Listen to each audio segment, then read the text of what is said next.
अब हम लोग आगे के टाइप को देखते हैं। अब हमारा क्वेश्चन क्या है ना कि यदि एक किताब का विक्रय मूल्य छूट का 5 गुना है और छूट प्रतिशत एवं लाभ प्रतिशत के बराबर है तो छूट और क्रय मूल्य का अनुपात क्या होगा। अगर सही तरीके से क्वेश्चन को समझे तो क्वेश्चन क्या कह रहा है ना कि विक्रय मूल्य छूट का 5 गुना है, मतलब विक्रय मूल्य कितना होगा, जितना भी छूट होगा उसका 5 गुना। तो हम लोग यहाँ पे क्या किए ना, विक्रय छूट को 1 मान लिए। छूट को 1 माने तो हमारा क्वेश्चन क्या कहा था कि विक्रय मूल्य छूट का 5 गुना है, तो विक्रय मूल्य 1, सॉरी छूट 1, तो विक्रय मूल्य क्या हो गया, 1 गुना 5, 5 हो गया। अब उसके बाद हम लोग अगर खुद से अगर समझें तो अंकित मूल्य के लिए क्या करते हैं ना, अगर विक्रय मूल्य और डिस्काउंट को अगर जोड़ देते हैं, ये बातें यहाँ पे ध्यान रखना है। अंकित मूल्य के लिए अगर विक्रय मूल्य और छूट को जोड़ देते हैं तो क्या मिलता है, अंकित मूल्य मिलता है। हम लोग विक्रय मूल्य 5 था और डिस्काउंट 1 था, दोनों को ऐड कर दिए तो क्या मिल गया, 6, तो अंकित मूल्य कितना हो गया, 6। अब आगे क्या कहा ना क्वेश्चन कि छूट प्रतिशत एवं लाभ प्रतिशत के बराबर है, मतलब जितना छूट प्रतिशत होगा उतना ही लाभ प्रतिशत होगा। तो हम लोग, मेरे पास डिस्काउंट है, मेरे पास विक्रय मूल्य है, मेरे पास अंकित मूल्य है, तो छूट प्रतिशत तो निकाल ही सकते हैं ना। प्रतिशत छूट निकालने के लिए क्या करते हैं, जितना का छूट हो रहा हो उसे ऊपर रखते हैं। 1 का छूट हो रहा है तो 1 ऊपर, नीचे हमेशा अंकित मूल्य आता है। अंकित मूल्य कितना है, तो 6 है, और प्रतिशत बनाने के लिए 100 से गुना कर देते हैं। तो 2 से कट गया 50 बार में, 2 से कट गया 3 बार में, क्या पता चला कि 50/3% का छूट है, यही लाभ प्रतिशत के बराबर है। क्योंकि हमारा यहाँ पे दे रखा है छूट प्रतिशत एवं लाभ प्रतिशत बराबर है, मतलब जितना छूट प्रतिशत है उतना ही लाभ प्रतिशत है। अगर छूट 50/3% का है तो लाभ भी कितने का हो गया, लाभ हो गया 50/3% का। अब एक बात समझना है, मेरे पास लाभ है और मेरे पास क्या है ना कि विक्रय मूल्य है 5। अब जैसे ही देखते हैं लाभ हो और विक्रय मूल्य, तो क्या हम लोग क्रय मूल्य नहीं निकाल सकते, बिल्कुल ही निकाल सकते हैं। तो क्रय मूल्य कैसे निकालते हैं, तो हमारा क्रय मूल्य कितना है पता नहीं, जिसमें से 50/3% का लाभ हुआ है। 50/3% का फ्रैक्शन वैल्यू क्या होता है, तो 1/6 होता है। सीधी सी बात ये समझना है, 50/3% का फ्रैक्शन वैल्यू होता है 1/6। इसका मतलब क्या है, 1/6 का लाभ लेकर बेचा है तो 1 + 1/6 करेंगे। अगर हानि हुआ होता तो 1 - 1/6 करते हैं। तो हमारा लाभ हुआ है तो क्या करते हैं, 1 + 1/6 क्या मिल जाएगा, 7/6, और हमारा विक्रय मूल्य है कितना, तो 5 है। यहाँ से क्रय मूल्य क्या हो जाएगा, तो 6×5 = 30 और बटे 7, ये हमारा हो गया क्रय मूल्य। हमसे सवाल क्या पूछा, छूट और क्रय मूल्य का अनुपात क्या होगा। हमसे पूछा है छूट और क्रय मूल्य का अनुपात। छूट कितने का है, तो 1 का है, यहाँ पे दे रखा है। उसके बाद क्रय मूल्य भी तुरंत हम लोग निकाल लिए, 30/7। अनुपात को सीधा कर लेते हैं, 7 × 1 हो गया 7, अनुपात हो गया 30। छूट और क्रय मूल्य का अनुपात क्या हो गया, तो 7/30 हो गया। अब आगे बढ़ते हैं। अब आगे हमारा सवाल क्या है, सही तरीके से क्वेश्चन को देखते हैं। क्वेश्चन ये कह रहा है 12 संतरे का क्रय मूल्य 9 संतरे के विक्रय मूल्य के बराबर है। 10 संतरे की छूट 5 संतरे के लाभ के बराबर हो तो लाभ प्रतिशत एवं दी गई छूट का अंतर क्या होगा। यहाँ पे एक्चुअली में छूट प्रतिशत होना चाहिए, तो छूट प्रतिशत का अंतर क्या होगा। अब सिंपल सी बातों को ध्यान से समझते हैं। क्या कह रहा है ना, 12 संतरे का क्रय मूल्य 9 संतरे के विक्रय मूल्य के बराबर है। 12 संतरे का क्रय मूल्य तो 12 गुना CP लिख सकते हैं, क्योंकि कहा है 12 संतरे का क्रय मूल्य, ये किसके बराबर है, तो 9 संतरे के विक्रय मूल्य के बराबर है। तो 9 गुना SP कह लेते हैं, क्योंकि 9 संतरे के विक्रय मूल्य के बराबर है। अब यहाँ से क्या करते हैं, क्रय मूल्य और विक्रय मूल्य का अनुपात निकाल लेते हैं। ये 3 से कट जाएगा 3 बार में, और 3 से कट गया ये 4 बार में। CP अनुपात SP क्या हो जाएगा, तो ये 3 यहीं रह जाएगा और बट्टे में आ जाएगा 4। क्रय मूल्य और विक्रय मूल्य का अनुपात क्या हो जाएगा, तो 3/4। अब आगे बढ़ते हैं। अब क्वेश्चन का है 10 संतरे की छूट 5 संतरे के लाभ के बराबर है। सेम इसी तरीके से एक इक्वेशन बनाते हैं। क्या कह रहा है कि 10 संतरे की छूट, तो 10 × D, ये बराबर है किसके, 5 संतरे के लाभ के बराबर, तो 5 गुना प्रॉफिट कर लेते हैं। जैसा क्वेश्चन का है उसी तरीके से फिर 5 से इसको काट लेते हैं 2 बार में, तो डिस्काउंट बटे आ गया यहाँ पे लाभ, बराबर में 1 यहाँ पे रहेगा और बटे में आ जाएगा। तो इसका मतलब क्या है, छूट कितने का मिला, 1 का। लाभ कितने का हुआ है, तो हमेशा कह सकते हैं लाभ हुआ है यहाँ पे 2 का और छूट कितने का हुआ है 1 का। अगर हम ध्यानपूर्वक देखें लाभ यहाँ से कितने का हो रहा है तो 2 का, लेकिन हम यहाँ पे आके देखें उस वस्तु को खरीदा गया है 3 में और बेचा गया है 4 में। यहाँ से लाभ कितना का हो रहा है 1 का, यहाँ भी तो 2 का होना चाहिए था ना, क्योंकि हमारा यहाँ पे लाभ कितने का है तो 2 का है। इसके लिए क्या करते हैं ना, इस दोनों नंबर में 2 से मल्टीप्लाई कर देते हैं। अब क्या मिल जाएगा 3 दूना 6, 4 दूना 8। अब लाभ कितने का हो रहा है, यहाँ से भी 2 का लाभ हो रहा है और यहाँ से भी 2 का लाभ हो रहा है। हमें ये क्यों 2 से मल्टीप्लाई करना पड़ा, इसलिए मल्टीप्लाई करना पड़ा क्योंकि यहाँ से अनुपात में लाभ 2 था, लेकिन क्रय मूल्य और विक्रय मूल्य से लाभ हमारा 3/4 से लाभ 1 मिल रहा था। तो इसलिए हमें लाभ 2 करने के लिए 2 से मल्टीप्लाई करना पड़ गया। तो 6/8 अब क्या कहेंगे, क्रय मूल्य 6 और विक्रय मूल्य 8, छूट 2 और डिस्काउंट कितने का है तो 1 का है। अब आगे बढ़ते हैं। अब हमसे क्या पूछा ना, लाभ प्रतिशत और छूट प्रतिशत का अंतर निकालना है। तो लाभ प्रतिशत लाभ निकालने के लिए क्या करते हैं, लाभ गुने 100 बटे क्रय मूल्य। तो लाभ कितने का है 2 का, बटे में क्रय मूल्य हमारा कितना है तो 6, और प्रतिशत बनाने के लिए 100 से गुना। अंतर पूछा है तो माइनस कर दिए। अब प्रतिशत छूट निकालने के लिए जितने का छूट होता है उसको ऊपर छूट कितने का हो रहा है तो 1 का, और नीचे अंकित मूल्य रखा था। अंकित मूल्य, अब अंकित मूल्य तो कहीं नहीं दिया हुआ था, लेकिन अंकित मूल्य निकालने के लिए ये वाले में यहाँ देखा जाए, अंकित मूल्य निकालने के लिए विक्रय मूल्य और डिस्काउंट को अगर जोड़ ले तो अंकित मूल्य मिलता है। तो अब विक्रय मूल्य कितना है 8, डिस्काउंट कितना 1, 8 प्लस 1 कितना हो गया तो 9। कहाँ से 9 आया, ये बातें समझ में आ गई। और प्रतिशत बनाने के लिए 100 से हो गया गुना। अब इसको कर लेते हैं सॉल्व। तो ये 2 से कट गया 3 बार में, क्या मिल गया 100/3 प्रतिशत माइनस 100/9%। अब दोनों को माइनस कर लेते हैं, यहाँ पे प्रतिशत रहने देते हैं। 3 और 9 का एलसीएम हो गया 9, और ये 3 और गुना 100, 300 माइनस 100 क्या मिल जाएगा तो 200/9% का अंतर हो गया दोनों का। अब हम लोग आगे बढ़ते हैं। अब आगे हमारा सवाल क्या है, थोड़ा सा लंबा सवाल आ चुका है, बट इसको ध्यान से समझना होगा। क्वेश्चन हमारा है क्या, क्वेश्चन को ध्यान से पहले पढ़ते हैं। क्या कह रहा है ना, जब कोई शर्ट 20% छूट पर बेची जाती है तो उसका लाभ 87.5% है। अगर शर्ट का क्रय मूल्य 25% एवं अंकित मूल्य को 500 रुपये बढ़ा देते हैं और छूट भी 25% कर दी जाती है तो लाभ प्रतिशत पहले के बराबर होता है, तो बाद में होने वाला विक्रय मूल्य क्या है। क्वेश्चन को एक बार पढ़ने से समझ में नहीं आ रहा है, इसको ध्यान से देखते हैं फिर से क्या कह रहा है। एक शर्ट को 20% छूट पे अगर बेचा जा रहा है तो उसको लाभ कितने का हो रहा है 87.5% का लाभ। मतलब ये है अगर 20% लाभ पर बेचा फिर भी उसको 20% छूट पर बेचा फिर भी उसको लाभ होगा कितने का 87.5% का। एक कंडीशन ये हो गया। अब एक दूसरा कंडीशन दे रहा है कि क्रय मूल्य जितना होगा उसको 25% और अंकित मूल्य को 500 रुपये बढ़ा दो। मतलब जितना पहले क्रय मूल्य होगा उसको 25% बढ़ा दो और अंकित मूल्य को 500 बढ़ा दो और छूट को भी 25% कर दो। पहले तो छूट 20% ही था ना, अब छूट को 25% कर दो तो क्या होता है कि लाभ प्रतिशत पहले के बराबर होता है। मतलब जितना लाभ पहले हो रहा था 87.5% का लाभ हो रहा था तो अभी भी 87.5% का ही लाभ होगा दूसरे वाले कंडीशन में भी। तो कह रहा है बाद में होने वाला विक्रय मूल्य क्या है। अब ध्यान से समझते हैं। एक बात पहले समझना होगा, अगर हम ये कहें कि 20% का लाभ हो रहा है, अगर कहें किसी क्वेश्चन में 20% का लाभ है, इसका मतलब 20% का फ्रैक्शन वैल्यू क्या होता है तो 1/5। हम क्या कहेंगे इस फ्रैक्शन वैल्यू में ये जो नीचे वाला वैल्यू होता है ये हमेशा सीपी होता है, क्रय मूल्य होता है, और ये ऊपर वाला वैल्यू क्या होता है 20% का।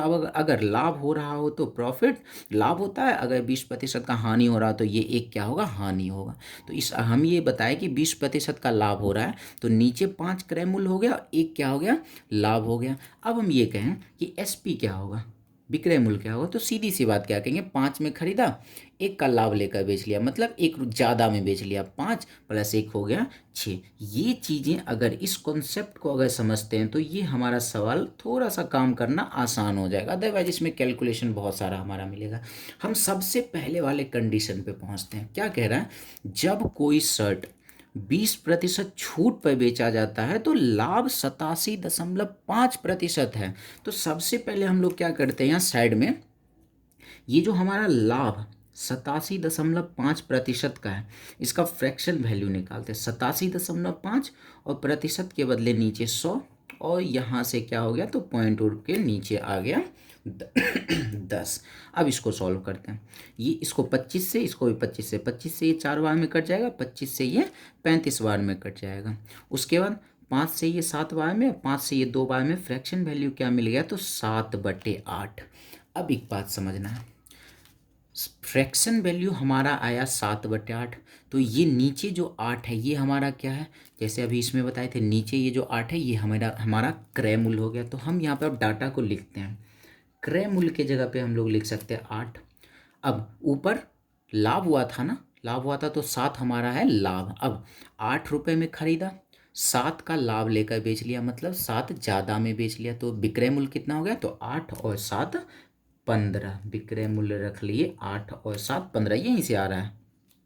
अब क्या हुआ था ना कि इसमें 20% का छूट दिया है, तो यहाँ पे छूट दे रखा है 20% का, इसको भी लिख लेते हैं। अब एक बात समझना है मेरे पास विक्रय मूल्य है और डिस्काउंट है, तो क्या हम लोग अंकित मूल्य को नहीं निकाल सकते हैं? ये हमारा पार्ट 2 और 3 वाले वीडियो में भी ये सारी चीज़ें समझाया हुआ है।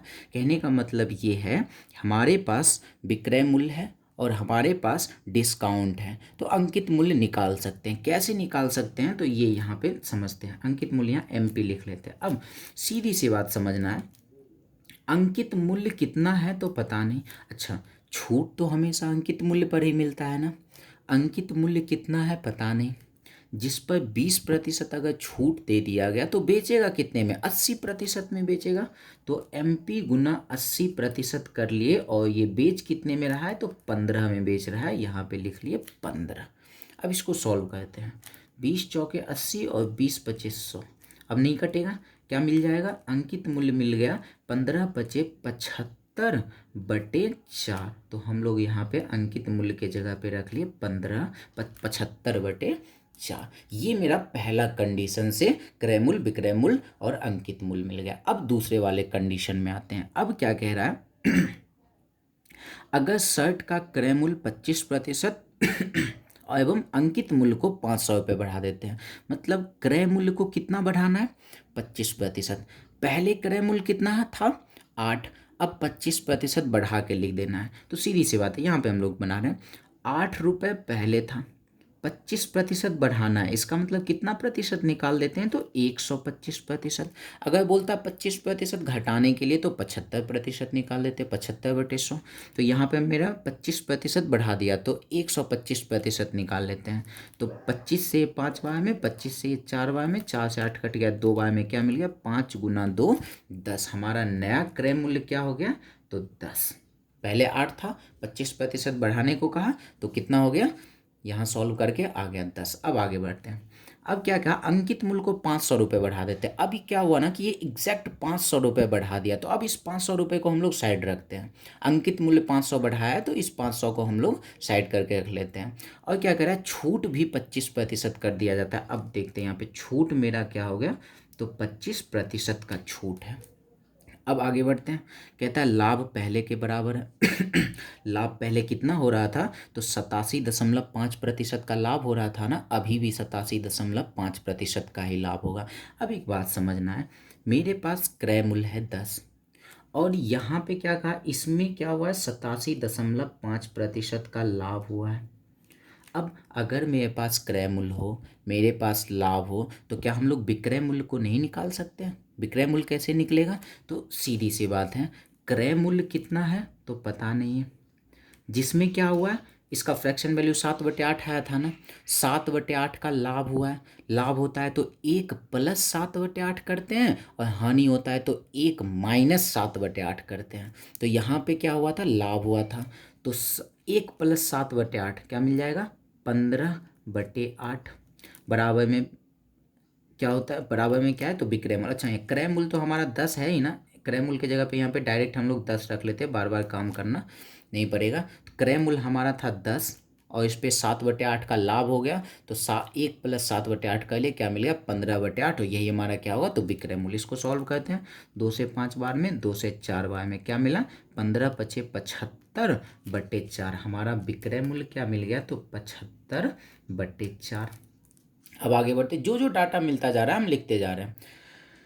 अब देखते हैं, अब बच गया यहाँ पे अंकित मूल्य। अब सीधी सी बात है भाई साहब, मेरे पास विक्रय मूल्य है और मेरे पास छूट है, तो क्या हम लोग अंकित मूल्य नहीं निकाल सकते? अभी जैसे इसको निकाले थे, एकदम आराम से समझना है। तो फिर अंकित मूल्य कैसे मिलेगा? नया वाला अंकित मूल्य कितना है तो नहीं पता है, नया वाला अंकित मूल्य कितना है तो नहीं पता है, और इस पे छूट कितने का मिला 25% का छूट मिला, तो बेच कितने में देगा 75% में बेच देगा, और बेच कितने में रहा है तो 75/4 में बेच रहा है। यहाँ से अभी तुरंत हम लोग निकाले ना 75/4, यहाँ से रख लेते हैं 75 75 कैंसिल, और ये कट गया 25 बार में, तो अंकित मूल्य हमारा क्या मिल गया, अंकित मूल्य मिल गया 25। तो हम यहाँ पे रख लेते हैं 25। सारा डाटा हो गया, रख लिया। अब हमारा आंसर के करीब हम लोग पहुँच चुके हैं। अब क्या हुआ था ना, एक हम लोग 500 रुपये साइड किए थे, वो क्या था अंकित मूल्य को 500 रुपये बढ़ा दिया। अब पहले अंकित मूल्य कितना था 75/4, बाद में कितना हो गया 25, बढ़ा दे या घटा दे इसका मतलब इसी दोनों के बीच का अंतर रहता है। तो यहाँ से देखते हैं अंतर कितने का है, इस दोनों को माइनस करते हैं तो क्या मिल जाएगा 25 चौके 100, 100 में से 75 माइनस हो जाएगा, 25/4 का यहाँ से अंतर है, और क्वेश्चन से कितने का अंतर है तो 500 रुपये का अंतर है अंकित मूल्य में। तो क्या कहेंगे 25/4 यूनिट किसके बराबर 500 के बराबर। एक यूनिट निकाल लेते हैं, 25 से कट जाएगा 20 बार में, एक यूनिट बराबर क्या हो जाएगा तो 20 × 4 80, एक यूनिट मिल गया 80। अब हमसे सवाल क्या पूछा है तो बाद में होने वाला विक्रय मूल्य क्या है, तो बाद में होने वाला विक्रय मूल्य बाद में कितना है तो 75/4 है ना, हम लोग निकाल लेते हैं 75/4 यूनिट किसके बराबर होगा तो 80 × 75/4, 4 से कट गए 20 बार में, 75 × 20 क्या मिल जाएगा 75 × 20 1500 रुपये हो गए हो सकता है आप लोगों को एक बार में समझने में परेशानी हो रही होगी, तो इसको फिर से वापस दोबारा इस क्वेश्चन को देख लें, तो ये अच्छे तरीके से समझ में आ जाएगा। फिर हम लोग आगे बढ़ते हैं, फिर से इसी तरीके का एक सवाल है। अब क्या कह रहा है, एक वस्तु का अंकित मूल्य उसके क्रय मूल्य से 50% ज़्यादा है, यदि विक्रय मूल्य और अंकित मूल्य दोनों को 20% बढ़ा दिया जाता है तो लाभ दुगुना होता है। यदि शुरुआत में अंकित मूल्य 300 रुपये हो तो शुरुआत में विक्रय मूल्य क्या होगा। अगर क्वेश्चन को ध्यान से देखें तो सबसे पहला लाइन क्या कहा है कि एक वस्तु का अंकित मूल्य उसके क्रय मूल्य से 50% ज़्यादा है, मतलब अंकित मूल्य कितना होगा, जितना भी क्रय मूल्य होगा उसमें 50% बढ़ा देंगे तो अंकित मूल्य मिल जाएगा। फिर एक दूसरा कंडीशन दिया है, यदि विक्रय मूल्य अंकित मूल्य दोनों को 20% बढ़ा दो, मतलब जितना अंकित मूल्य होगा उसको भी 20% बढ़ा दो, और जितना विक्रय मूल्य होगा उसको भी 20% बढ़ा दो, तो क्या होता है ना कि नया वाले कंडीशन में लाभ दुगुना हो जाता है। पहले जितना लाभ हो रहा होगा उससे दुगुना लाभ होता है। कहता है यदि शुरुआत में अंकित मूल्य 300 रुपये, अब ये चीज़ें हमारा आसान कर दिया, शुरुआत वाला अंकित मूल्य हमें दे दिया 300 रुपये, इसी को लेकर चलते हैं। सबसे पहले हम लोग यहाँ पे लिख लेते हैं अंकित मूल्य कितना है तो 300 रुपये। क्या कहा था ना, ये पहले वाले कंडीशन में अंकित मूल्य उसके क्रय मूल्य से 50% ज़्यादा है, मतलब क्या है क्रय मूल्य जितना भी होगा उसमें 50% बढ़ा दें तो क्या मिलेगा अंकित मूल्य मिलेगा। क्रय मूल्य कितना है पता नहीं, उसमें 50% बढ़ा देते हैं तो क्या करना पड़ेगा 150%, और ये क्या देगा हमारे क्वेश्चन के अनुसार अंकित मूल्य देगा, और अंकित मूल्य हमारा कितना है तो 300 है, ये रख दिए 300।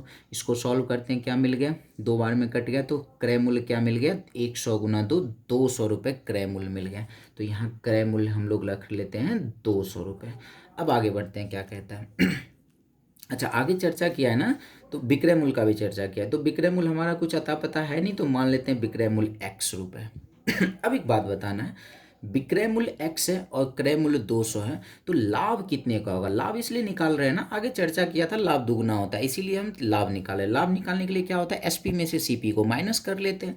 एसपी है हमारा x और सीपी है हमारा 200, x माइनस हो गया 200। ये पहले वाले कंडीशन से ये सारे चीज़ें आ गई। अब दूसरे वाले कंडीशन में आते, क्या कह रहा है, यदि विक्रय मूल्य और अंकित मूल्य दोनों को 20% बढ़ा दे।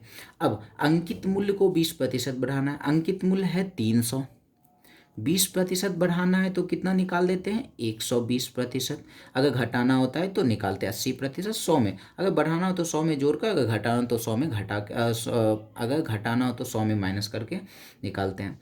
120 गुना 3 क्या हो जाएगा, 12 तिया 36, 360। नया अंकित मूल्य क्या हो गया, 360। और ये कहा ना विक्रय मूल्य को भी 20% बढ़ाओ। विक्रय मूल्य कितना है, x।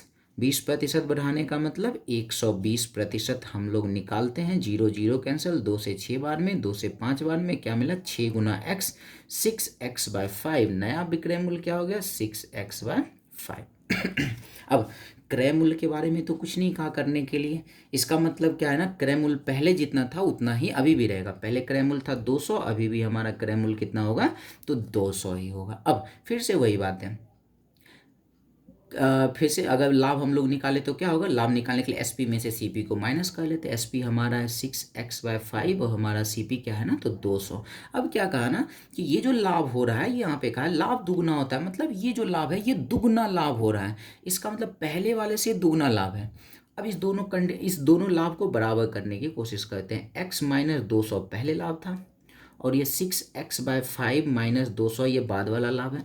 अगर इस दोनों इक्वेशन को बराबर करना चाहे तो क्या कहा है सवाल में, ये बाद वाला जो लाभ होता है ना, ये दुगुना है, मतलब ये 2 गुना ज़्यादा बड़ा है। दोनों इक्वेशन को बराबर करने के लिए क्या करना होगा, इसके अपोजिट में 2 से गुना करना पड़ जाएगा। ये बड़ा है ना, अगर इसी में 2 से गुना कर दे तो और बड़ा हो जाएगा, इसलिए दोनों इक्वेशन को बराबर करने के लिए अपोजिट वाले में 2 से गुना कर दिया। अब इसको सॉल्व कर लेते हैं। 2 को x से गुना किए, 2x, और माइनस 2 को 200 से गुना कर लिए, -400 बराबर 6x/5 -200। अब x वाले को एक तरफ और नंबर वाले को एक तरफ कर लेते हैं, तो अब क्या हो जाएगा, अब डायरेक्ट काम करते हैं। 6x/5 को इस तरफ लेके आ जाते हैं। 2x में से 6x/5 माइनस हो जाएगा तो क्या मिल जाएगा, 5 दूना 10, 10 में से 6 चला गया, 4x/5 बराबर -400 उधर जाके +400 बन जाएगा। 400 में से 200 माइनस हो गया, क्या मिला, सिर्फ 200। 4 से 200 कट जाएगा 50 बार में। x बराबर क्या मिल गया, 50 गुना 5, 250। अब क्वेश्चन एक बार देख लेते हैं, हमसे पूछा क्या गया है। तो शुरुआत का विक्रय मूल्य क्या होगा, शुरुआत का विक्रय मूल्य हम लोग x मान रखे थे, तो x का ही वैल्यू हमें कितना आ गया, तो 250 रुपये आ गया। अब हम लोग आगे बढ़ते हैं। समझने में परेशानी हो रही हो तो एक बार फिर से क्वेश्चन को रिपीट करके देख ली, समझ में आ जाएगा। आसानी सवाल है, बस कॉन्सेप्ट को समझते जाना है। अब हमारा एक सवाल क्या है, एक पुस्तक उसके मुद्रित मूल्य पर 10% छूट देकर बेची गई। वही पुस्तक मुद्रित मूल्य पर 20% छूट के साथ खरीदी गई थी। यदि इस पूरे सौदे में 10 रुपये का लाभ 10 रुपये का लाभ रहा हो तो उस पुस्तक का मुद्रित मूल्य कितना था। अगर क्वेश्चन को सही तरीके से देखें तो क्या कह रहा है ना, एक पुस्तक को उसके मुद्रित मूल्य पर 10% छूट देकर बेची गई, मतलब कितना में बेचा गया है, जितना भी अंकित मूल्य होगा उस पर 10% छूट देकर बेच दिया। अगर हम ये कहें भाई साहब अंकित मूल्य तो कहीं नहीं दिया हुआ है ना, तो हम लोग क्या करते हैं ना, अंकित मूल्य अगर मान ले कि अंकित मूल्य उसका 100 रुपये होगा, तो क्या कर रहा है, 10% छूट दे के बेच दिया। तो भाई साहब बेच कितने में दिया होगा, 10% छूट दे दिया तो 90 में बेच दिया होगा। कह रहा है वही पुस्तक मुद्रित मूल्य पर 20% छूट के साथ खरीदी गई थी। अब मतलब देखो खरीदने की बात क्या है, कितने में खरीदा गया था, तो जितना मुद्रित मूल्य था, अंकित मूल्य था, उसमें 20% छूट पे खरीदा, मतलब कितने में खरीदा, अंकित मूल्य 100 था, 20% छूट में खरीदा तो 80 में खरीदा। अब देखते हैं क्या कह रहा है, इस पूरे सौदे में 10 का लाभ रहा, यहाँ से कितने का लाभ हुआ है, यहाँ से भी 10 का लाभ, 80 में खरीदा 90 में बेचा, 10 का लाभ, क्वेश्चन से भी 10 का लाभ, तो क्या कहेंगे 10 यूनिट किसके बराबर, 10 के बराबर। 1 यूनिट किसके बराबर, 10 10 कैंसिल हो गए 1 के बराबर, इसलिए पूछा उस पुस्तक का मुद्रित मूल्य 100 यूनिट हम लोग निकाल लेते हैं। 100 यूनिट मुद्रित मूल्य हम लोग माने, मुद्रित मूल्य मतलब अंकित मूल्य होता है, तो 100 100 गुना 1, 100 रुपये के बराबर अंकित मूल्य मिल गया, मुद्रित मूल्य मिल गया। अब आगे देखते हैं हमारा सवाल क्या है। एक दुकानदार ने प्रत्येक साड़ी को उसके अंकित मूल्य पर 5% छूट देकर 266 में बेचा। यदि उसने उन पर छूट ना दी होती तो 12% लाभ मिला होता, तो प्रत्येक साड़ी का लागत मूल्य कितना। बिल्कुल ही आसान सवाल। अगर आप दूसरे वाले वीडियो और दूसरे पार्ट वाले वीडियो और तीसरे पार्ट वाले वीडियो को देखते हैं तो बिल्कुल आसानी से ये सारे क्वेश्चन सॉल्व हो जाएंगे। सही तरीके से देखें तो क्या कह रहा है ना, अंकित मूल्य पर 5% छूट दिया तो कितने में बेच दिया, 266 में। सिर्फ इसी लाइन को अगर देखें पहले, अंकित मूल्य जितना भी होगा उसमें 5% का छूट दे दे तो बेच कितने में रहा है, 266 में। अंकित मूल्य कितना है तो पता नहीं है, 5% छूट दे दिया तो बेचेगा कितने में, 95% में बेचेगा। और बेच कितने में रहा है तो 266 में बेच रहा है, तो बराबर में 266 रख देते हैं। ये 5 से कट गया 19 बार में और 5 से कट गया ये 20 बार में। 19 से ये कैंसिल हो जाएगा, 19 से इसको कैंसिल कर लेते हैं, 19 से ये एक बार में 19 से ये एक बार में कैंसिल हो गया। अब क्या हो जाएगा कैंसिल, थोड़ा साइड में कर लेते हैं। एक बार में ये 19 से ये हो गया 76, 19 चौके 76, ये कट गया 14 बार में। तो अंकित मूल्य क्या मिल गया, 14 गुना 20, 280 रुपये अंकित मूल्य हो गया। अब क्या कह रहा है, यदि छूट ना दी होती, इसका मतलब क्या है, जितना अंकित मूल्य था उतना में ही बेच लिया। अंकित मूल्य कितना था 280, छूट नहीं दिया मतलब बेच कितने में लिया, इसी प्राइस पे बेच लिया, 280 में बेच लिया। तो क्या कह रहा है ना, 12% का लाभ हुआ है। लाभ कितने का हुआ है तो 12% का। तो हमसे पूछा लागत मूल्य क्या होगा, मतलब क्रय मूल्य क्या होगा। भाई साहब मेरे पास विक्रय मूल्य और लाभ है तो क्या क्रय मूल्य नहीं निकाल सकते, बिल्कुल निकाल सकते। क्रय मूल्य निकालने के लिए जितना भी क्रय मूल्य होगा उस पर 12% का लाभ, मतलब 12% ज़्यादा में बेच दिया तो क्या करेंगे 112%। तो 112/100, ये अगर फ्रैक्शन में रहता है ना, पूर्णांक में, तो हम लोग एक प्लस करते हैं एक माइनस करते हैं। अगर सीधा सीधा नंबर रहे ना 10%, 20%, 12%, 100 में जोड़ते हैं, लाभ हो रहा है तो 100 में जोड़ते हैं और हानि होता है तो 100 में घटाते हैं। तो 12% का लाभ हुआ, क्रय मूल्य कितना था पता नहीं, और 12% का लाभ हुआ है तो 112/100 बराबर बेच कितने में दिया है तो 280 में बेच दिया। हो गया, इसको सॉल्व कर लेते हैं। 4 से ये 25 बार में कट जाएगा और 4 से कट जाएगा ये 28 बार में, 28 से ये कट गया 10 बार में। सीपी बराबर क्या हो जाएगा तो 25 गुना 10, 250 रुपये इसका क्रय मूल्य हो गया। बिल्कुल ये आसान सवाल था। फिर से हम लोग एक सवाल और कर लेते हैं, आखिरी सवाल है और ये बिल्कुल ही आसान सवाल है। इसको हम लोग देखते हैं क्या है क्वेश्चन में। कह रहा है एक दुकानदार ने 600 रुपये के अंकित मूल्य की एक कुर्सी 15% तथा 20% की दो क्रमिक छूट पर खरीदी गई। उसने एक कुर्सी के परिवहन पर 28 रुपये खर्च किए और उसे 545 में बेच दिए, तो उसका लाभ प्रतिशत कितना है। बिल्कुल ही आसान सवाल। अंकित मूल्य मेरे पास दिया हुआ है 600, इसको क्या किया, एक बार इस पर 15% का छूट दिया और इस पर 20% का छूट देकर खरीद लिया। मतलब अंकित मूल्य 600 है ना, खरीदने की बात किया है तो ये सीपी निकालते हैं। क्या हो रहा है, 600 रुपये अंकित मूल्य था इस पे एक छूट मिला 15% का, तो खरीदा कितने में होगा तो 85% में। अगर बेचने की बात क्या होता तो यहाँ एसपी लिखते, खरीदने की बात कर रहा है। और उसके बाद दूसरी बार छूट दिया 20% का, तो हम लोग निकालते हैं 80%। अब इसको सॉल्व करते हैं, 00 खत्म, 20 चौके 80 और ये हो गया 20/2500, 5 से काट लेते हैं 17 बार में। अब दोनों को मल्टीप्लाई कर लेते हैं, 6 चौके 24 और 17 को मल्टीप्लाई कर लेते हैं, 17 चौके 68 का 8, बाकी हो गया 4, 17 दूना 17 34, 34 34 4 होता है 38, 388 रुपये इसका हो गया क्रय मूल्य। और साथ ही साथ क्या कहा है ना कि इस पे 28 रुपये और खर्च किया परिवहन पे, तो ये 28 रुपये कहाँ चले जाएंगे, इस क्रय मूल्य में ही ऐड हो जाएंगे। इसमें 28 रुपये हम लोग और ऐड कर लेते हैं, तो क्या मिल जाएगा 8 8 16, 8 2 10 1 11 और ये हो गया 416 रुपये इसका हो गया क्रय मूल्य। एक बार फिर से इसको देख लेते हैं सही सॉल्व हुआ है नहीं हुआ। 00 खत्म हो गया, 20 चौके 80, 20/2500, 5 से 85, 17 बार में। फिर इसको मल्टीप्लाई कर लेते हैं, 6 चौके 24, 24 और 17 को 7 चौके 28 काट, बाकी 2, 7 9 14, 14 4 18 और ये 24 ये 8 8 4 12, 2 1 3 4, सॉरी 428 आ रहा है ना, 428, 7 चौके 28 काट, बाकी 2, 7 9 14,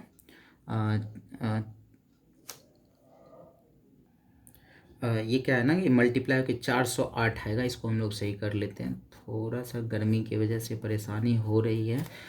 ये मल्टीप्लाई करने पे आ गया 4, यहाँ सही से लिखते हैं।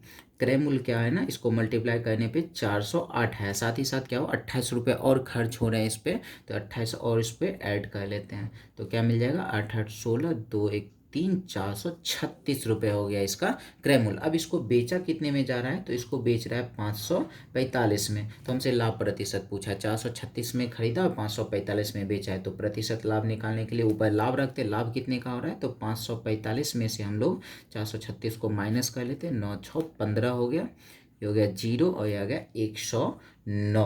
और नीचे किसको रखेंगे, तो क्रय मूल्य 436 और प्रतिशत बनाने के लिए 100 से गुना, ये कट गया कितने बार में, तो 4 बार में, और ये से कट गया 25 बार में, तो कितने प्रतिशत का लाभ हो गया, तो 25% का लाभ हो गया। तो आज के लिए बस इतना ही रहने देते हैं, मिलते हैं हम लोग नेक्स्ट वीडियो में। धन्यवाद।